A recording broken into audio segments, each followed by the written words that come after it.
نحمده ونصلي على رسوله الكريم أما بعد فأعوذ بالله من الشيطان الرجيم كتاب أنزلناه إليك مبارك ليدبروا آياته وليتذكر أولو الألباب صدق الله العظيم. On vient de réciter un verset du Coran dans lequel Allah tabaraka wa ta'ala aborde, à mon sens, un thème et un sujet de haute importance. Allah tabaraka wa ta'ala nous parle de l'objectif principal de la révélation du Coran sur la poitrine de notre bien-aimé prophète Muhammad Mustafa wa Mujtaba sallallahu alayhi wa sallam. Le Coran est la meilleure des paroles parce que c'est la parole d'Allah subhanahu wa ta'ala. Donc le fait de la réciter est déjà méritoire, est déjà une action louable. Dans les hadiths, le prophète sallallahu alayhi wa sallam nous a promis beaucoup de récompenses, beaucoup de rétributions si on lit seulement le Coran. Le fait de le mémoriser, eh bien, est une action méritoire et louable. Donc, le réciter nous rapporte des rétributions. Le mémoriser est une action louable. Et réciter certaines parties du Coran, par exemple, telle sourate, pour telle bénédiction, pour telle protection, c'est aussi bien.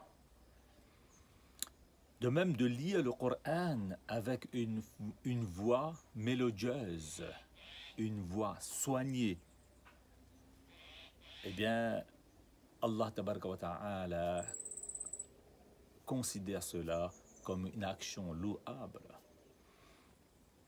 Mais vous savez, toutes les récompenses et tous les mérites qu'Allah Ta'ala et que le prophète sallallahu alayhi wa sallam nous a promis sur la récitation, sur la mémorisation et sur le fait de psalmodier le Coran avec une voix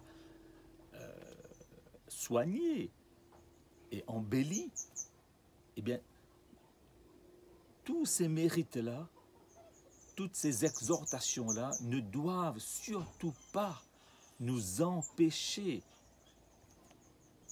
d'utiliser notre raison et notre cerveau pour méditer sur le contenu du Coran. Ces exhortations, ces mérites doivent nous encourager à réciter, à mémoriser, à bien lire le Coran, mais ne doivent pas nous empêcher à méditer sur le contenu du Coran, chercher à comprendre le Coran,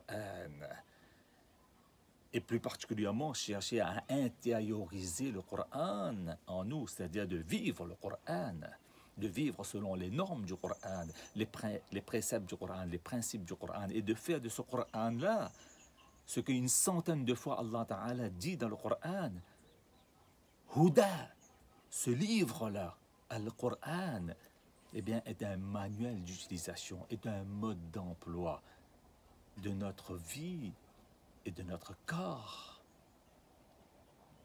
Huda. Donc attention à cette erreur.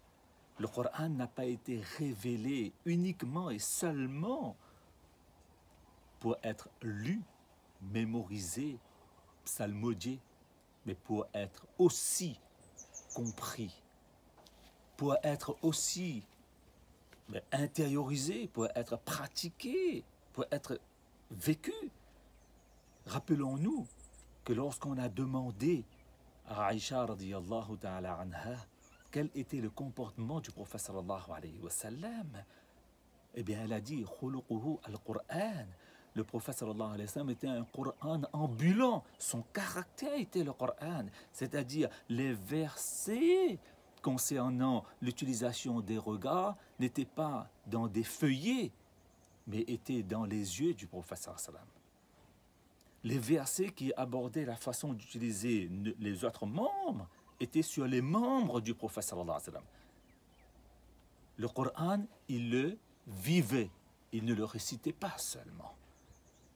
Donc voilà pourquoi j'aimerais dans cette vidéo attirer l'attention de chacun d'entre nous que les rétributions de la lecture du Coran, les bénédictions que nous cherchons et la protection que nous cherchons à travers la lecture de certains versets et certaines sourates ne doivent pas nous empêcher à la méditation, à la pratique et au fait de vivre même le Coran.